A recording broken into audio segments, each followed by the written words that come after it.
और इस वक्त यूक्रेन की राजधानी कीव और रूस की राजधानी मॉस्को यानी कीव और मॉस्को दोनों जगहों पर मीटिंग हो रही है। रूस बेहद परेशान है कि यूक्रेन के ड्रोन हमलों को करारा जवाब आखिर कैसे दिया जाए। यूक्रेन के कमांडर इसके लिए मीटिंग तक कर रहे हैं। रूस की मिसाइलों को आखिर कैसे रोका जाए, यह सबसे बड़ा सवाल। इन सभी के बीच पुतिन ने एक ऐसा युद्ध शुरू कर दिया जिसका यूक्रेन के पास कोई जवाब नहीं है और कहा जा रहा है कि पुतिन ने यूक्रेन का फ्यूज ही उड़ा दिया।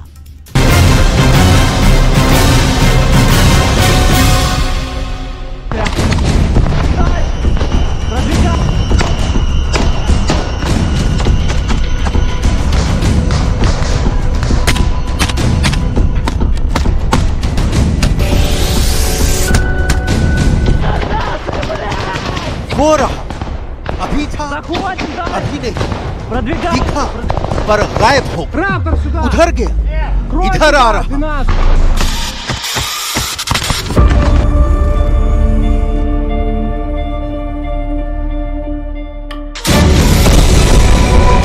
यूक्रेन के जंगी मैदान में अदृश्यम चल रहा है। सेना जमीन पर दिखने के पहले रडार पर दिखती है।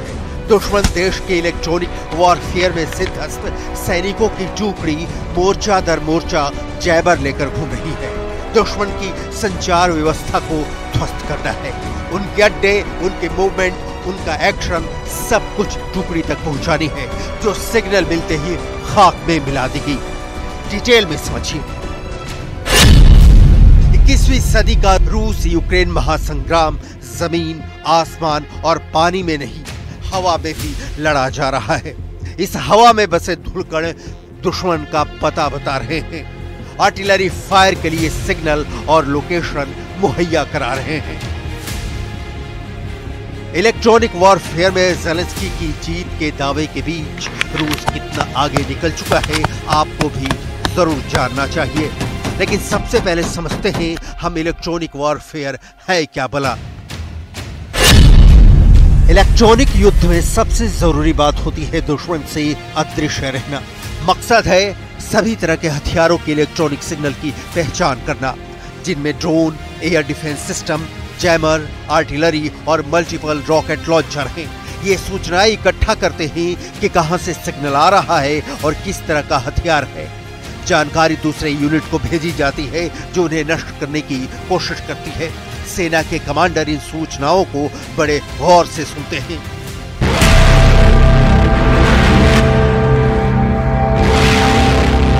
ऐसा कई बार हुआ कि यूक्रेन की सेना ने रूस के सैनिकों की बातें सुनी और उसके मुताबिक कार्रवाई की और सफल भी रहे। रूस की इलेक्ट्रॉनिक वॉरफेयर की कमजोरी की आपको पूरी डिटेल दिखाएंगे। रूस ने इस कमजोरी के लिए कौन कौन से नए हथियार तैनात किए हैं, लेकिन उसके पहले इलेक्ट्रॉनिक वॉरफेयर में होता क्या है, ध्यान से उसे समझना बहुत जरूरी है, क्योंकि ये नए दौर की जंग है और ये बिल्कुल नया हथियार है जहां जमीन की लड़ाई हवा में लड़ी जा रही है। इलेक्ट्रॉनिक वॉरफेयर या इलेक्ट्रॉनिक युद्ध में मान लीजिए कि अगर हम एक ही जगह कई सारे रेडियो स्टेशन देखते हैं तो इसका मतलब होता है कि यहाँ दुश्मन का कमांड पोस्ट है। अगर कुछ रेडियो स्टेशन आगे बढ़ते हुए दिखते हैं तो इसका मतलब है जवाबी आक्रमण या हमला। जानकारियां पाने के लिए रेडियो तरंगों, माइक्रोवेव, इंफ्रारेड या दूसरी किसी और फ्रीक्वेंसी की तरंगों का इस्तेमाल करते हैं।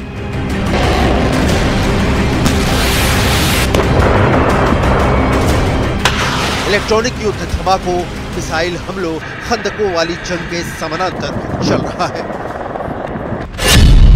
आपको याद हो तो युद्ध की शुरुआत फरवरी 2022 में चौतरफा हमले के समय रूस के पास 18,000 इलेक्ट्रॉनिक वॉरफेयर सैनिक थे, लेकिन इसके बावजूद उनका प्रदर्शन उम्मीद से बहुत खराब रहा था। यूक्रेन ने रूस की मिसाइलों तक को निशाना बनाना शुरू कर दिया।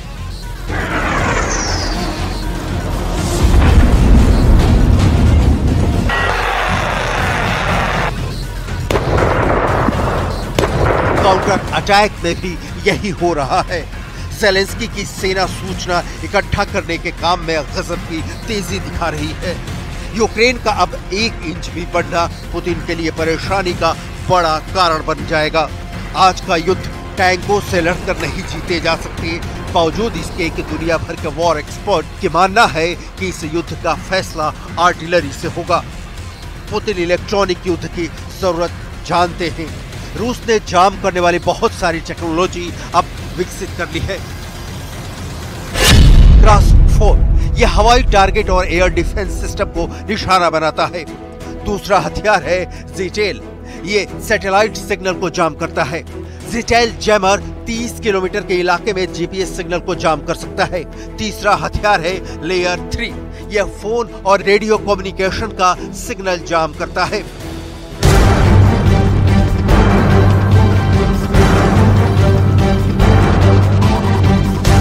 सवाल है, अगर रूस के पास संचार युद्ध की अतुलनीय ताकत मौजूद थी तो अब तक इसका इस्तेमाल क्यों नहीं किया? इसका कारण रूस का अति आत्मविश्वास है। 72 घंटे में कीव पर विजय की ख्वाहिश के साथ देश से कूच हुई सेना 1.5 साल से युद्ध लड़ती जा रही है और कब तक लड़ेगी पता नहीं। इस बीच इलेक्ट्रॉनिक युद्ध में रूस के पक्ष में एक बात बहुत गौर करने वाली है कि नेटो के दिए गए यूक्रेन के ज्यादातर हथियार जीपीएस सिग्नल इस्तेमाल करते हैं और इस सिग्नल को जाम करने में सक्षम है रूस। सवाल फिर वही, तो अब तक क्यों रुका रहा रूस उस युद्ध में यूक्रेन को परास्त करने से? जवाब देखिए। रूस के इलेक्ट्रॉनिक सिस्टम भारी भरकम वाहन पर लाने ले जाने वाले हैं। इनका मूल काम रक्षात्मक यानी डिफेंसिव है। वॉरफेयर सिस्टम बहुत तेज और फुर्तीले नहीं है। रूस के पास इनकी संख्या भी ज्यादा नहीं है। पुतिन अब इस कमजोरी से बाहर आ रहे हैं, लेकिन युद्ध की इस नई तकनीक में दुश्मन को 100% रोक पाना अभी तक मुमकिन नहीं दिखता। काला सागर में यूक्रेन का ड्रोन घुसता है, रूस के वॉरशिप से टकराता है, धमाका होता है। पुतिन को पिछले साल मॉस्को वॉरशिप के तबाह होने की याद आती है। ज़ेलेंस्की घातक पर घातक हमले इसलिए कर पा रहे हैं कि रूस का सूचना तंत्र युद्ध के मोर्चे पर बहुत खराब प्रदर्शन करता रहा है। यह तथ्य है, इसे खुद कभी केजीबी के जासूस रहे राष्ट्रपति पुतिन बखूबी समझते हैं।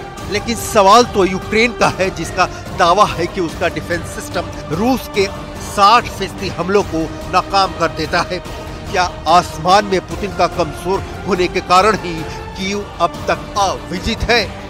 यूक्रेन के पास हिमास है, ये अमेरिकी हथियार है। मल्टीपल रॉकेट सिस्टम हिमास द्वारा दागे गए गाइडेड रॉकेट से यूक्रेन ने रूस को करारा जवाब दिया है।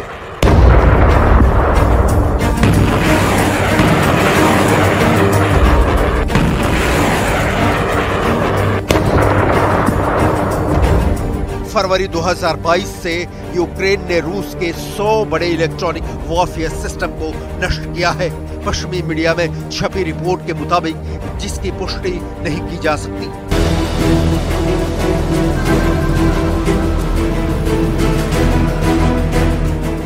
पुतिन ही नहीं, ज़ेलेंस्की भी इलेक्ट्रॉनिक युद्ध की क्षमता को समझ गए हैं। यूक्रेन तमाम तरह के जैमर हथियारों की रिप्रोग्रामिंग जैसे तकनीक का विकास कर रहा है।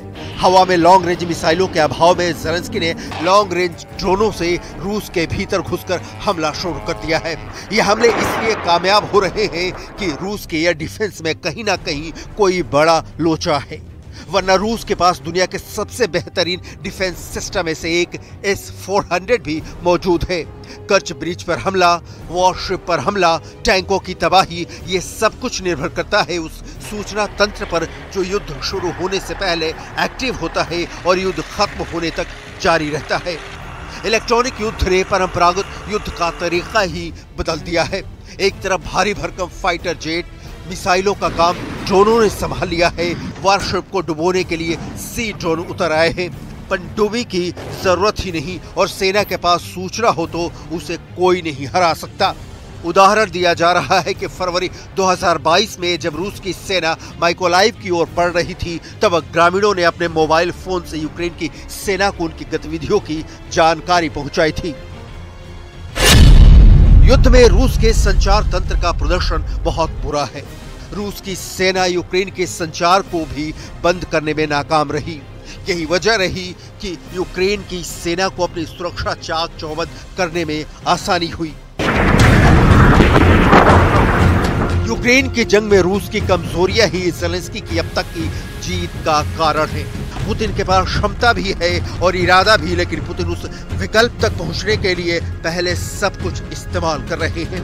अमेरिका का हिमास, पैट्रियट और ना जाने कितने देशों से आए कितने एयर डिफेंस सिस्टम पुतिन की मिसाइलों को खुद पर गिरने से नहीं रोक पा रहे। पुतिन इस वक्त जंग में कितने खोए हुए हैं कि उन्हें सऊदी अरब में क्या हुआ ये जानने की फुर्सत तक नहीं। इसीलिए पुतिन हर फ्रंट पर पहुंच रहे हैं, बहुत एक्टिव हो गए हैं और इलेक्ट्रॉनिक युद्ध के माहिर अपनी सेना को नए सिरे से यूक्रेन रवाना कर रहे हैं।